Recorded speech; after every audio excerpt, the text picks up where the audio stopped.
تم اللہ کا ذکر بھی کرو گے، ثابت قدم بھی رہو گے۔ یا ایھا الذین آمنوا اذا لقیتم فئۃ فاثبتوا واذکروا اللہ کثیرا لعلکم تفلحون۔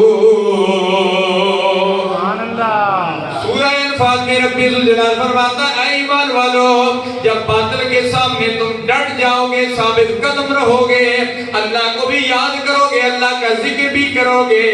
اللہ تبارک و تعالیٰ تمہیں کامیابیوں سے ہمکنار فرمائے گا۔ الحمدللہ اس وقت میں افواج پاکستان کو سلام پیش کرتا ہوں، جو ثابت قدم بھی ہے، اللہ کا ذکر بھی کر رہی ہے، اللہ تبارک و تعالیٰ کامیابیوں سے بھی ہمکنار فرما رہا ہے۔ افواج پاکستان یہ نہ سمجھے کہ ہم صرف 8 لاکھ ہیں، 8 لاکھ نہیں ہیں بلکہ 25 کروڑ قوم بھی افواج پاکستان کے شانہ بشانہ کھڑی ہے۔ باقی فوجیں لڑتی ہیں تو اسلحے کے زور پر لڑتی ہے، میزائل کے زور پر لڑتی ہے، جہازوں کے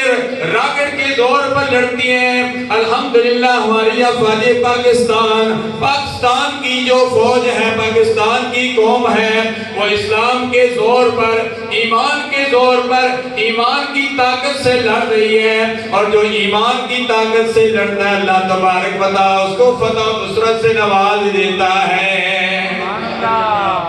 اے افواج پاکستان، اپنے آپ کو اکیلا نہ سمجھو، یہ قوم آپ 8 لاکھ نہیں ہے بلکہ 25 کروڑ، یہ قوم شانہ بشانہ آپ کے ساتھ کھڑی ہے، جانی، مالی، اخلاقی، دامے، درمے، سخنے، ہر لحاظ سے آپ کا ساتھ دے گی۔ آپ اپنے آپ کو تنہا نہ سمجھو، اور ہماری افواج پاکستان بھی الحمدللہ ہمارے ماتھے کا جھومر ہے، اور پوری جو باقی عالمی افواج ہے ان سے بہتر یہ فوج ہے، بلکہ یہ پاکستان یہ ایک قوت ہے۔ پاکستان پر نظر عالم، تمام عالم اسلام کی لگی ہوئی ہے۔ عالم اسلام پاکستان کو اپنا مرکز سمجھتا ہے، اور حقیقی طور پر یہ مرکز ہے۔ ہمارا پہلا مرکز جو بنا اسلامی جمہوریہ پاکستان، اسلام کے نام پر بعد سے وجود میں آیا، وہ مدینہ طیبہ ہے۔ اسلام کے نام پر دوسری ریاست بننے والی اسلامی جمہوریہ پاکستان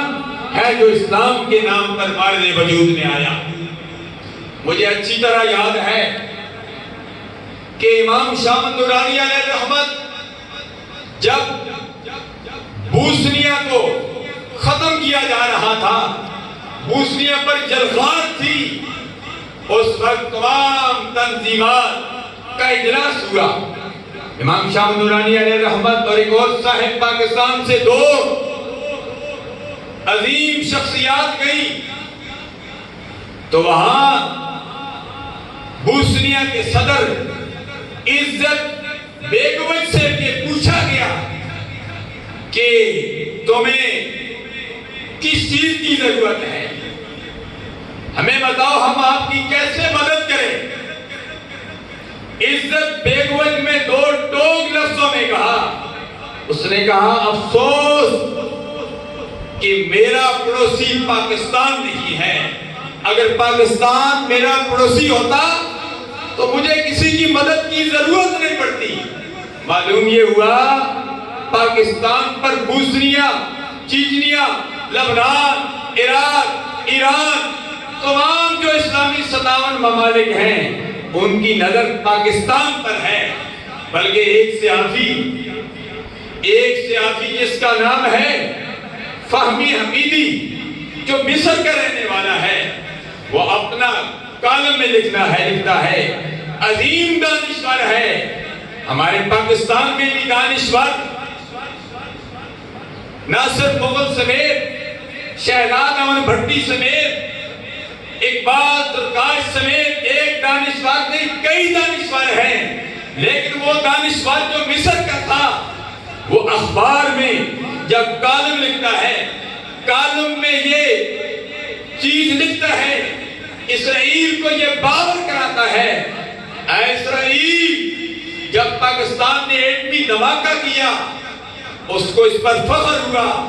اس نے کہا اسرائیل ہوش سے ہمارے ساتھ بات کرنا، اے اسرائیل تمہیں پتہ نہیں ہم ایٹمی طاقت ہیں، ہے وہ مصر میں رہتا ہے فہمی حمیدی، لیکن پاکستان سے دھماکہ ہوتا ہے ایٹمی دھماکہ، وہ پاکستان کو ایٹمی طاقت اپنا ملک سمجھتے ہوئے، اپنی طاقت سمجھتے ہوئے وہ یہ فخر سے اپنا سر بلند کر کے اسرائیل کو للکار رہا ہے کہ اسرائیل اب ہم ایٹمی طاقت بن گئے ہیں،